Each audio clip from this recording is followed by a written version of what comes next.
بسم الله الرحمن الرحیم. سلامونه ملګرو، په دا وخت موجود یو په مینار پاکستان لاهور کې. تاسو شاته کتلی شئ ملګري را سره راغلي دي، چکر لګو تاسو د نور ځایونه هم ښایي د مینار پاکستان. ورسره په دې اړخ باندې زیا به تاسو ته دا وښایي چې بادشاهي مسجد دی. دا هم تاسو ته ښایو چې د بادشاهي مسجد کومې نظارې وي، کومې ښکلاګانې وي، کوم ځایونه وي، هغه هم تاسو ته ښایو. راځئ موږ سره اوسئ چېرې مزه ښکلاګانې ده.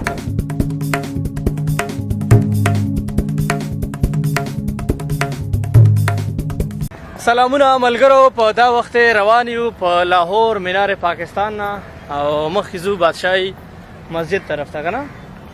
او دا دوه ملګري را سره دي، انتهایي ستړي شوي دي، په ځوانۍ کې ستړي شوي دي. په ځوانۍ کې ډېره د افسوس مقام دی دوی دپاره، خاص کر دا د لنډي کوتل مشر ضیاء الرحمن او دا بل داوړ ضیاء الله.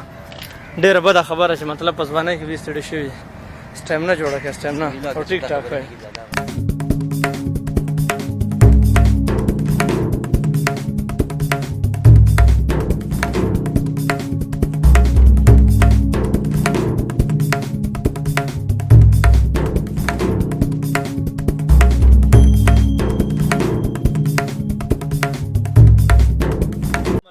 دا وخت موجود یو په شاهي قلعه لاهور کې.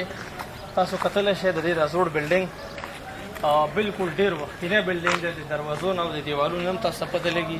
د دې نه علاوه په چاپېرچل کې دا ماحول تاسو کتلی شئ دا او دا چې کوم ماحول دی دا چې دغه کوم ماحول دی دا ځای سپیشلي کوم شاته دغه ځای دی دا خاص د اکبر باچا چې کوم ځای و د اکبر باچا هغه ځای دی. دا نو په دې ځای کې به د هغوی دربار سیستم هغه طریقه کار و. د هغه چې کوم جیل و چې کوم قیدیان به نورو بادشاهانو ته ښودل هغه جیل هم په دې ځای کې په دې بلډینګ کې موجود دی.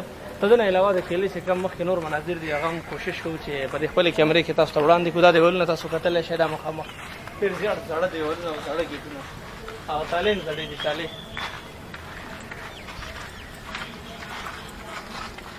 تالې نوي دي.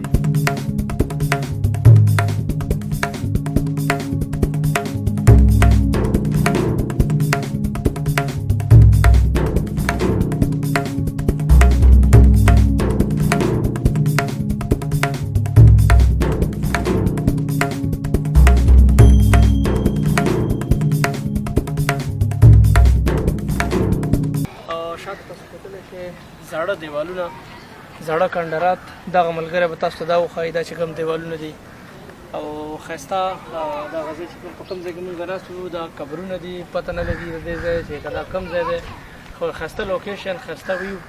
د دې نه علاوه بیکګراونډ ته دغه تاسو کتلی شئ جومات ټایپ دی او کوشش کوو چې دغه ځای هم تاسو ته وښایو. او دا بیکګراونډ چې کوم دی دا هم بهترین بیکګراونډ دی د ګیټ او ښایسته نظارې. کوشش کوو چې د شاهي قلعې مختلف کوم خوښه ځایونه وي هغه تاسو سره شریک کړو، تاسو ته وړاندې کړو، هغه ستاسو په خدمت کې تاسو ته وښایو چې هغه تاسو هم موږ سره وګورئ. راځئ موږ سره.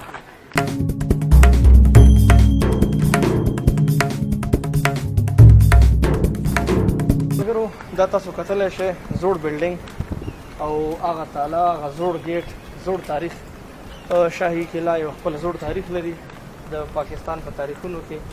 کوشش به کوو چې داسې د په شان ښایسته ښکلې او زړې نظارې چې کومې نورې هم وي د شاهي قلعې هغه موږ تاسو ته وړاندې کړو. تاسو هغه وګورئ او د دې نه موږ سره تاسو هم مزې واخلئ.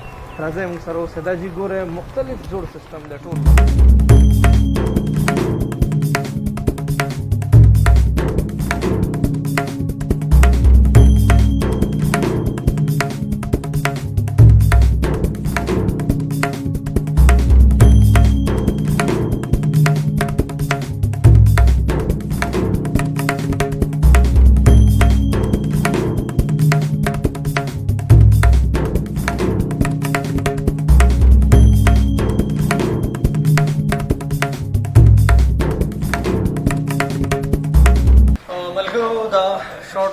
یو ورکوټیشن کلیپ چې کوم د شاهي قلعې لاهور تاسو وکتو. دا بیکګراونډ کې دا غزم کوشش کوم دا روډ هم تاسو ته ښایم. په دې روډ موږ کتلی یو، په دې بل سایډ موږ راکوز شو. دا د شاهي قلعې ښایسته مناظر، ښایسته ویډیو، ښایسته کلیپس، ښایسته ځایونه او ښکلي چې کوم زوړ تاریخ و د شاهي قلعې هغه موږ تاسو سره شریک کړو، تاسو سره موږ وړاندې کړو. هیله لرو چې دا به تاسو ډېر زیات خوښ شوی وي او د ده نه به مزې اخیستې وي. د لوی الله په امان.